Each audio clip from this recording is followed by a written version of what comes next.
Umalume Enigma ngeminyaka yabo 2017 ubeqashe ekhaya eSprings. Ugogo wami ube nama cottage. Mina nomalume besizwana kakhulu. Benginokuya endlini yakhe sifike sihlale angixoxele nje ngeBhayibheli.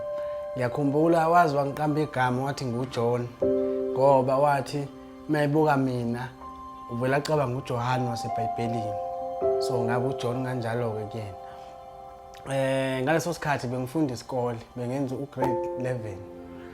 Ngiyakhumbula kusho ngelinye ilanga mangiphuma esikoleni njengenzwayelo ngihambe ngiye endlini yakhe umalume. Manginokha angavuli. Ayi akwangafanele na ukuthi mawunokha angavuli. Hayi ngivele ngingene. Mangingena umalume wayelele lapha phansi ngangitsho nje ulele ubuthongo. Ayi ngithi ngiyamthinta ngithi ngiyambuza ukuthi malume yimi uJohn. Ngezwe ngento engathi yangichoka eyangihlehlisa yayongivuyisa le phansi. Ngangitshela ukuthi ngishawo yena umalume. Kanti angazi ukuthi uwe kwesimo sesibonakalisa ngaleso sikhathi. Kwathi mangithi ngibuya lapha nodongeni kwakunescreen ekwakuvele khona umuntu ongathi umlungu kodwa ngathi ubrown. Kwakungathi khonto ayikhuluma kodwa mina ngizwa.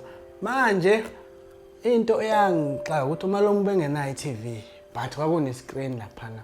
Because malume iTV ubebeka endlini engaphambili ekhaya wayithanda igenerations. Wathi mevuka sanyamalala iscreen odongeni. Angitshena athi hey John sengibe nombono kanje. Ngiyakhumbula ngaleso sikhathi ngangine-dread. Waze wathi kumina kuzomela ngiligonde i-dread ngoba i-dread amadimoni. Mawune-dread ekhanda kumele wazi ukuthi unamadimoni agcwele ikhanda. I-dread ne-dread represent idimoni elithize. Ngiyakhumbula ngangiphatha i-iPhone 6. Wathi kumina kuzomela ngiyilahle le phone ngoba le phone ekaSathane. I-aphula leli elingemuva elilunyiwe lalunywa uSathane esehlahleni kanti lizowa wangalisalitholi. So mawune iPhone mele wazi ukuthi uphatha iphone kaSathane. uSathane uzokulandela ngoba ufuna i-aphula lakhe. Wahamba le ndaba waloko eyixoxa endaweni eyixoxa lesibonakaliso zonke lezi zinto zakho ukuthi uthe uJesu wathi uJesu.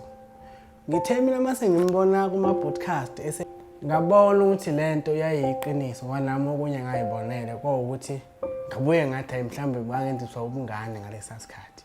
Kodwa mase ngimbona exoxa public ngiyabona ukuthi uJesu washo ngempela ukuthi nokuthi.